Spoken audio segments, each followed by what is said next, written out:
Барлықтарыңызға қайырлы күн. Сіздермен крипто базар. Бүгін бізде ең бірінші Твиттерде Виталик Бутerinнің посты жайлы әңгіме айтамыз. Яғни лейреклер енді шынымен де эфирға керек емес пе?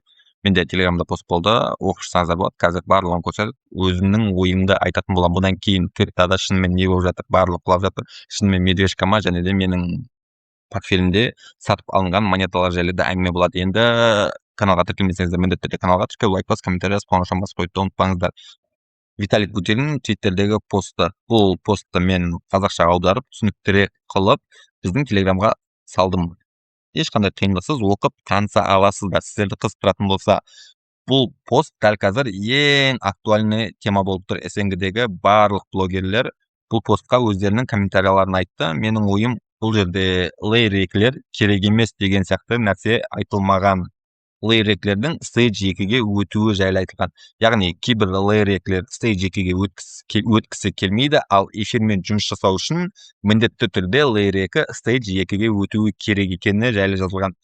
Одан кейін басты мәселе децентрализация, яғни эфирмен бірігіп жұмыс жасау үшін лейреклерге децентрализация керек. Ал кейбір лейреклер децентрализацияға қарсы деген сияқты нәрселер айтылған. Лейреклердің қандай болу керек екені, стейдж 2-ге өту үшін олар не істеу керек екені, неге стейдж 2-ге лейреклердің өткісі келмейтіні жайлы жазылған. Яғни бұл қатты қорқынышты нәрсе емес лейреклер үшін, яғни лейреклердің барлығы скам деген сөз емес. Ал енді екінші жағынан бұл шынымен де үлкен манипуляция болуы мүмкін.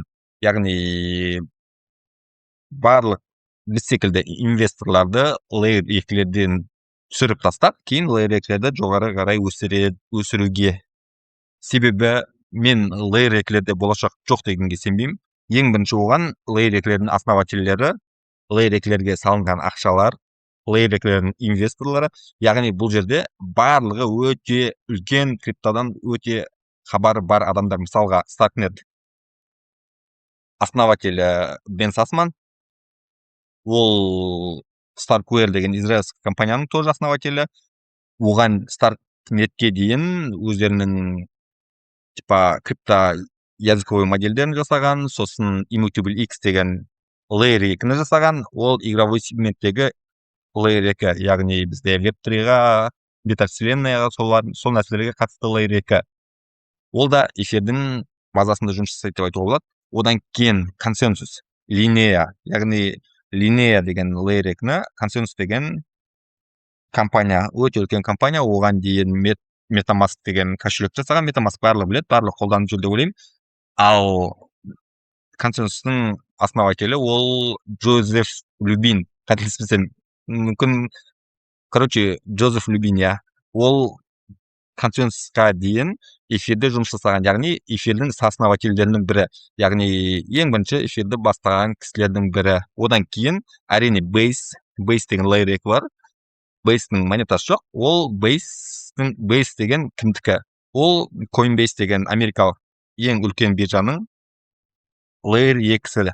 Солардың жасап шығарған Layer 2-сі. Былай шыққан кезде бізде Layer 2-де шынымен өте үлкен ақша бөлінді. Осы циклда Layer 2-ні жасаған адамдар да өте үлкен кісілер. Сол себепті мен Layer 2-лерде болашақ жоқ дегенге сенбеймін. Яғни Stage 2 жайлы.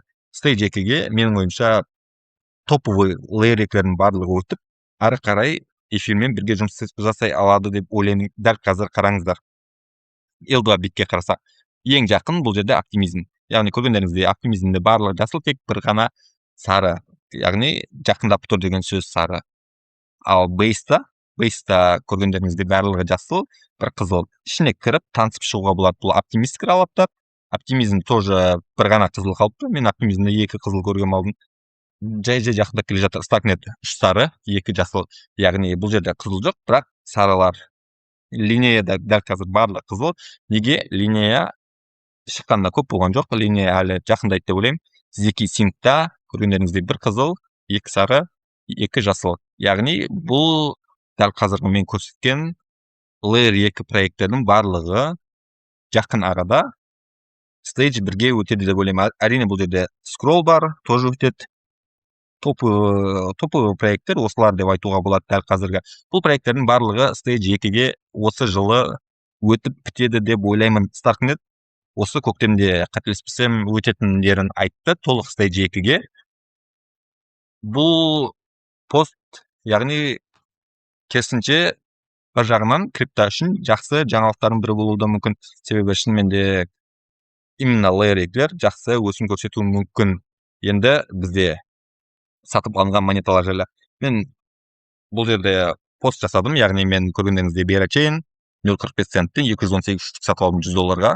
Одан кейін линия 21.839 штук 0.004 центтен былайша айтқан кезде. Одан кейін EMX жаңағы тоже StarQueer деген компания жасап шыққан монета. Одан кейін Pays Network тоже 0.05 центтен $100 сатып алдым. Бұл 4 монетаны мен $100, яғни $400 мен сатып алдым. Алдыңғы видеода айтқан болатынмын. Менің портфелім $1000 құлаған кезде мен қайтадан монеталар сатып алуға кірісетінім жайлы. Соңғы 7 күнде қарасақ, көргендеріңіздей менде $975, $980 дейін менің портфель құлады. Менде портфель дәл қазір 60% минуста. $2,500 былайша айтқан кезде. Бұл әрине көп, бірақ барлығы жақсы болады деп сенемін. Неге бұл монеталар? Қараңыздар. Лейериклер менде шынымен де өте көп, бірақ Web3 шынымен дәл қазір Web3-дің айналасында хайп өте аз. Web3-дағы ең топовый проекттер дәл қазір Immutable X пен APE. APE деген монетаны немесе Immutable X-ті мен ұзақ уақыттан бері сатып алғым келіп жүрген. APE деген бізде тоже метавселенная, анау маймылдар, короче, NFT маймылдар, сол тема тоже эфирдің базасында. Көргендеріңізде бұл монета тоже өте қатты құлады. Неделкемен қарайтын болсақ, мына менде Ape сатып алғым келді, сосын Immutable X сатып алғым келді. Immutable X алдыңғы циклда қатты өсім көрсете алмады. Сол себепті мен Web3-ға бұл цикл әрине ары қарай жақсы болатын болса, барлығы менің ойымша Immutable X өзін көрсете алады деп ойлаймын. Себебі Web3-да ең жақсы проекттердің бірі бұл Immutable X. Immutable X-те дәл қазір Illuvium сияқты топовый ойындар бар. Immutable X-ін өздеріңіз ашып қарасаңыздар болады. Immutable X-те тоже баяғыдан жұмыс жасап келе жатқан ойындар бар. Яғни Immutable X деген бұл платформа Steam сияқты. Бұл платформаның ішінде, яғни ойындар болады. Ойындарды сол жерден біз сатып алып, ойнай аламыз. Әрине, ол ойын арқылы біз ақшада таба аламыз. Gala Games, Immutable X.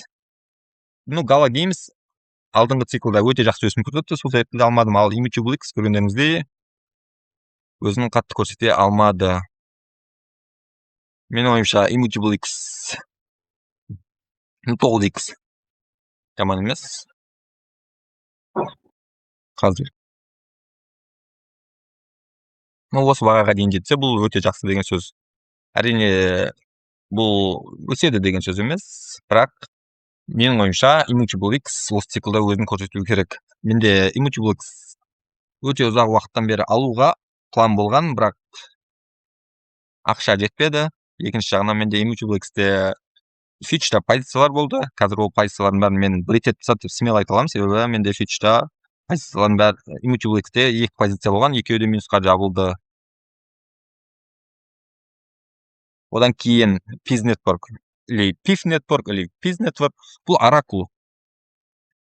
Бізде дәл қазір Oracle деп негізінде Google-ға жазсаңыздар, именно Oracle дегеннің не екенін айтып береді.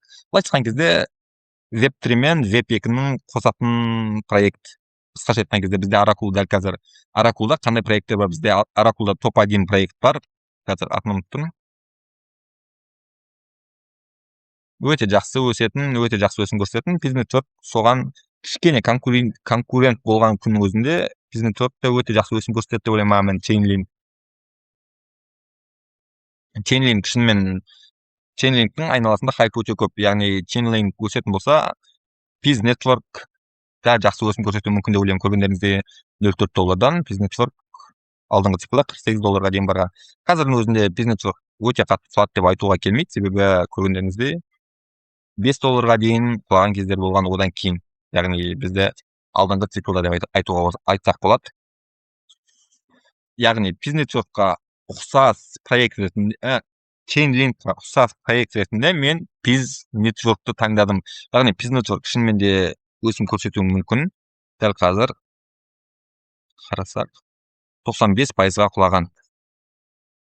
Осы жердің өзіне келген күннің өзінде бізде 30x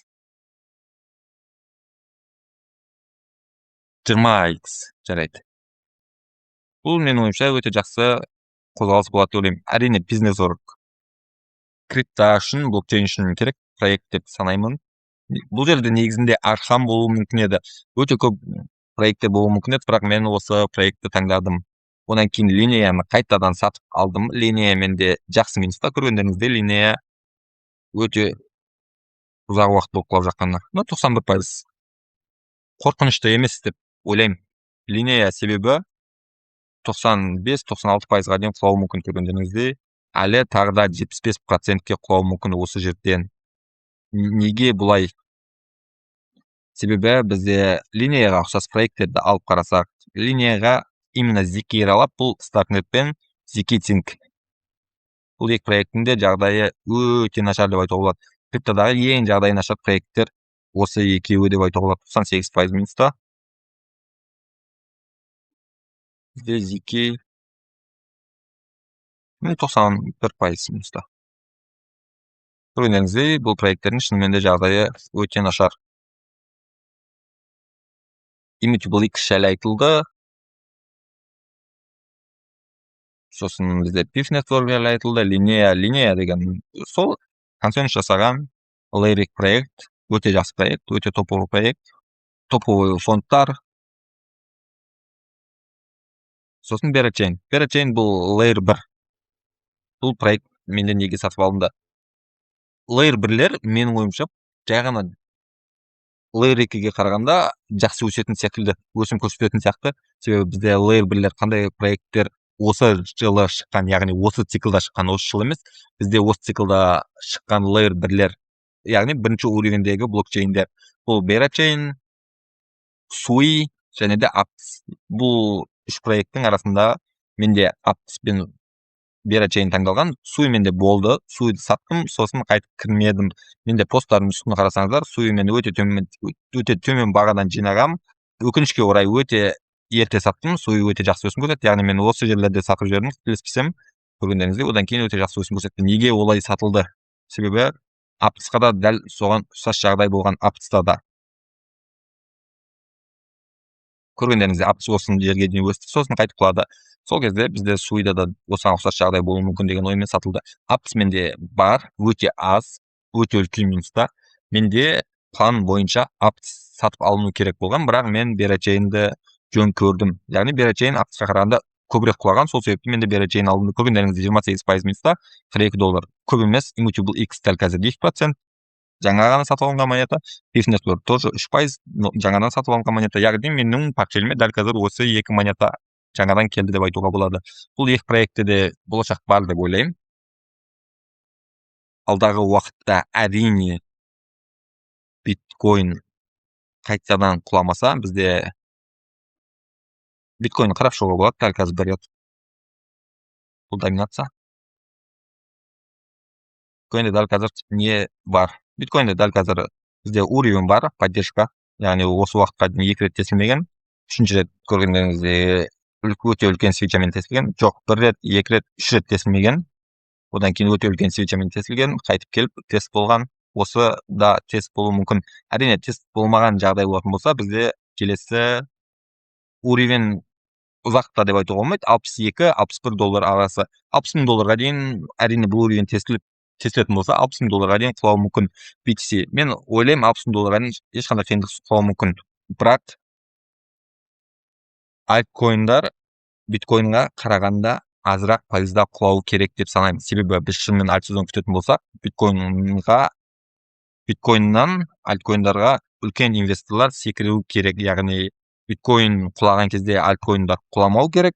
Болмаса кішкене биткоинға қарағанда кішкене құлауы керек. Ал биткоин тұрған кезде альткоиндар өсу керек. Альт сезон примерно осылай көремін. Биткоин доминациясы көргендеріңізде әлі құламады. Менде портфель жабылады қай кезде. Ошол кездерде менде толук портфель жабылат. Биткоин доминациясы ошол жерлерге чейин кулаганда 44%. Free audio post production by alphonic.com.